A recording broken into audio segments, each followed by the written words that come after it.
Mag-pray ka na. Mag-pray ka na, ha? Sit down. Dali.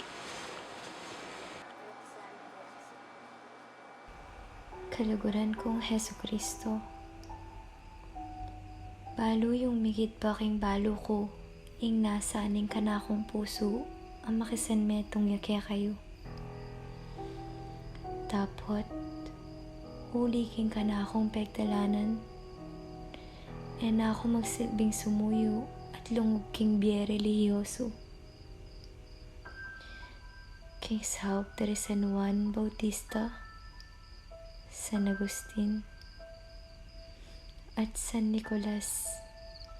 Iyampang ko kaya ka ing kanakong kapag nasan, ing kanakong pigampa, ing sumerbisyo ko king monasteryo king kaya kabaning biyeko. Amen. San Juan, ipanalangin mo ko. San Nicolas, ipanalangin mo ko. San Agustin, saupan mo ko.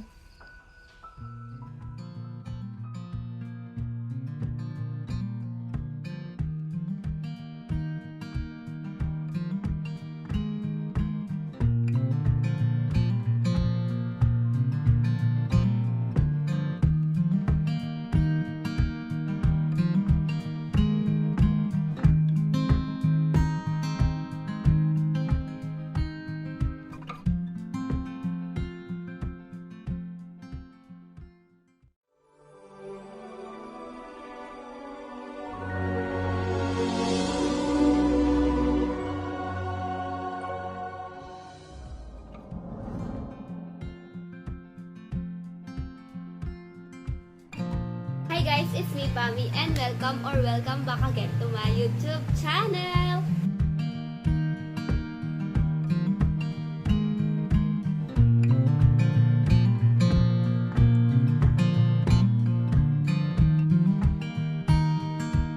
Ini Pamela Joy Collado o mas kilala bilang Pami, edad 23.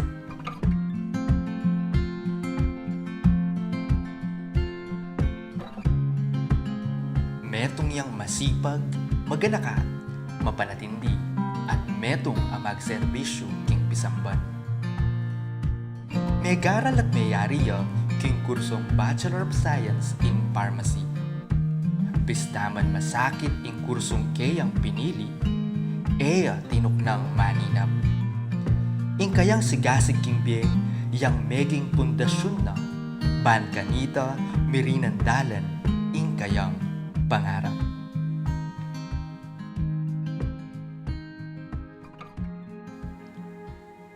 Ing balang bagay ketiking yato, alang kasiguraduan, pahuli na niti, marakala ding tunay magsadya, ban kanita, matupad ing karelang panalangin king biye. Kalupa ng Pamela, king kayang kaburyan, amipasar bilang RPH, sibsub na ing kayang sarili, king pamanikaral. Migsadyayang tune, at kelingwan pamo ding bagay, amaging sumbagal, king pamagtupad na king kayang pangarap. Dakala kasebyang matwa, o nano-nano pang bagay, ing kayang tigyan, baya mong mipasar king board exam. Dapot, nanumang pamagsatya inggawan, atin at ating bagay aalimo asahang datang at apigilang malyari. So, ayun guys, nag-exam ako nung last June 29-30 sa Manila. And if itatanong nyo kung kamusta yung exam, mahirap. Ano ba bang bago doon? Mahirap siya, especially yung module 2 and 5. Tapos, yun, nahirapan din ako sa module 4 kasi ayaw ko talaga yung pikol. Tapos, ayun, yung result is, hindi ko siya nakuha, hindi ako nakapasa. And if itatanong nyo kung kamusta na ba ako now, feeling ko okay na ako kasi nailabas ko na din nung isang araw, naiyak ko na lahat. And, ayun, bago nga lumabas yung results, parang humihingi ako ng sign kay God if papasa ba ako, ganun. And habang nag-scroll ako sa FB, may nakita ako, sabi niya, parang sinasabi niya, kung hindi mo man nakuha ngayon, don't give up, and marami pang opportunity yung dadating sa life mo. And parang nilalabanan ko yung mga nakikita ko na yung sa isip ko pa rin is, papasa ako, ganun. Pero wala talaga, hindi ako nakapasa. Ayun, pinag-pray ko kay God bago pa lumabas yung results na sana kung ano man yung maging result is matanggap ko and matanggap din ang family ko. And ayun na nga, thanks God, dahil kahit anong, yun nga, hindi ako nakapasa, okay lang sa family ko, natanggap nila. Kasi nakikita nila yung paghihirap ko noon. Nakakapanghinayang lang na hindi ako nakapasa kasi ang tagal ko nagre-review, parang sobrang puyat, gano'n, tumaba ako ulit. Diba? Parang yung lahat ng effort mo parang walang napuntahan. So, alam ko, hindi lang naman ako yung ganitong ngayon, hindi lang ako yung bumagsak. Kaya sa mga tulad kong hindi pinalad ngayong June, cheer up guys, let's fight again. Kaya natin to, huwag tayong wala ng pag-asa. And kung gina-judgment kayo ng ibang tao, don't mind them. Hindi nila alam kung lahat ng pinagdaanan natin. Hindi nila alam yung pagod at puyat na ginawa natin sa pagre-review. Kaya huwag nyo silang intindihin, wala silang ambag. Okay? Charot. Ayun nga. Alam niyo ba, tinry din namin magsuot ng red undies para sa boards. Diba sabi nila sa pampaswerte, gano'n. Pero wala, hindi kami sinuwerte guys. Kaya naniniwala ako na hindi pa siguro nating time ngayon kaya hindi pa binigay ni God sa atin. And wag natin i-compare ang sarili natin sa ibang tao. I believe that God has a better plan for us and we all have our own timing. Everything will fall into place basta magtiwala lang tayo kay God and wag tayo mawala ng pag-asa. Ing manina para king masanting abye, ali imposibleng malyari. Ipamela, gewaning motibasyon ing kayang pangasakap. Meging positibo ya, at pasibayo yang tinalakad, ban misundu king bye. Sumangid ning pamagkapilit maging positibo, atin pa ring pamikatagon, namiminayalun, at bala mo bisaneng sumuko. Uli ning lugod, saop, at suportaning kayang pamilya, pinili ng Pamela, ing subukang pasibayo, ing mag-take board exam.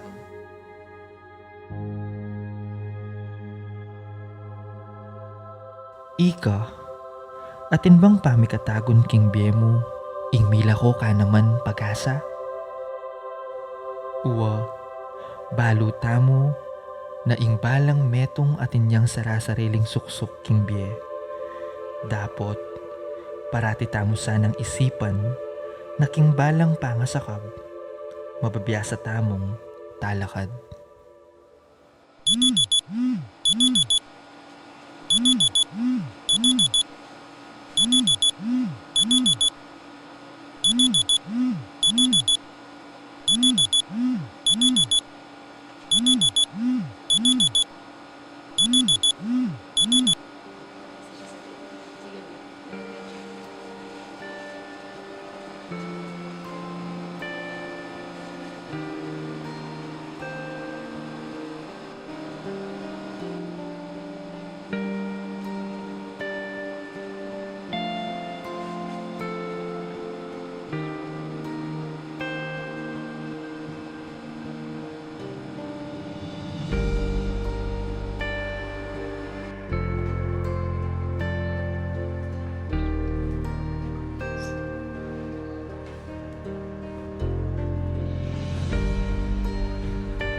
Maranon niyang tatalakad at migigising ni Abigail.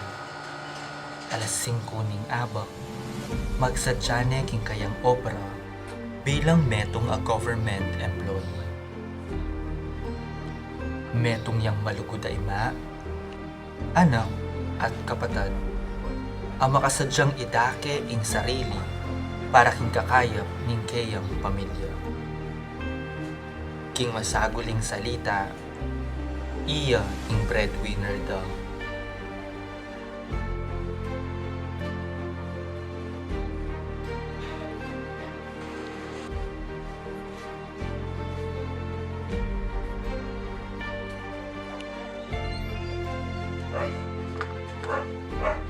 Lingid king kabalwanin kay kaldan ing kayang sitwasyon bilang metong a single mom at balo.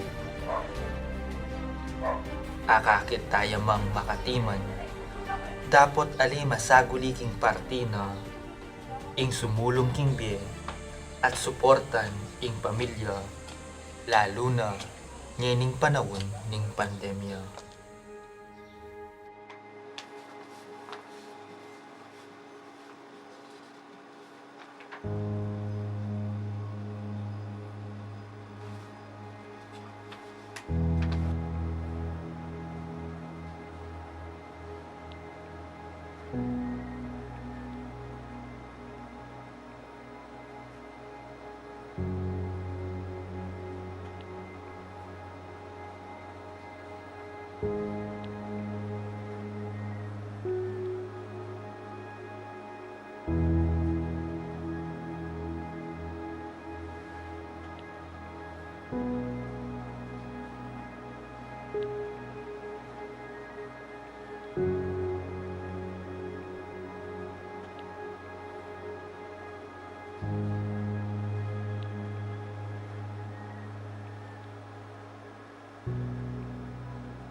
Mangulila yaman king kayang asawa, tapot ing krus akeyang pupusanan, iyang meging dalan ban manakit panibayo at masanting a oportunidad king biye.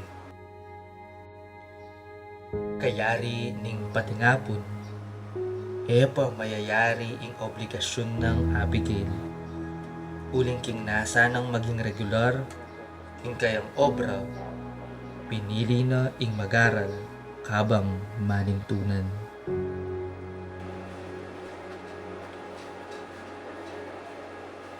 Tutong masakit ing pisabe ing pamagaral at pamagobra. Metong pa ing responsibilidad a ituro ing kayang anak dapat niya namang tutukan. Ding sakripisyo para karing pamilya, maging mayan pauli rin taong makayantabe kayo at magpakilala mo naman king Diosib pa kapamilatan ning pamanikaral karing kayang amano.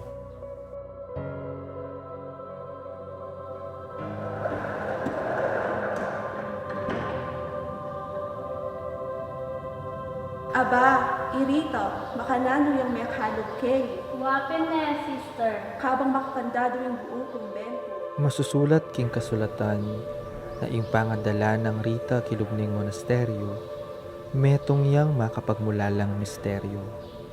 At paniwalandang iti milyari pauli ning sawop ng San Juan Bautista, San Nicolas de Tolentino at San Agustin ning Hipo. Ika, kalupa na ka bang Pamela? Nakaibat mong misakab, piyasa kang talakad, maglakad, at isundo ingbiye keti king yato. O kalupa na kang Abigail, anong no ing Diyos at ing kayang pamilya, ing maging si kanana, ban kanita, akit na ing tunay kabuluan, ning biyena keti king yato.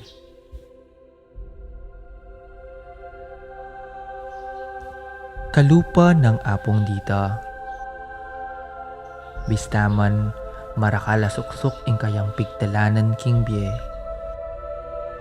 ing kapanaligan at kasalpantayanan king ipa, may natili king kayang pusot isipan.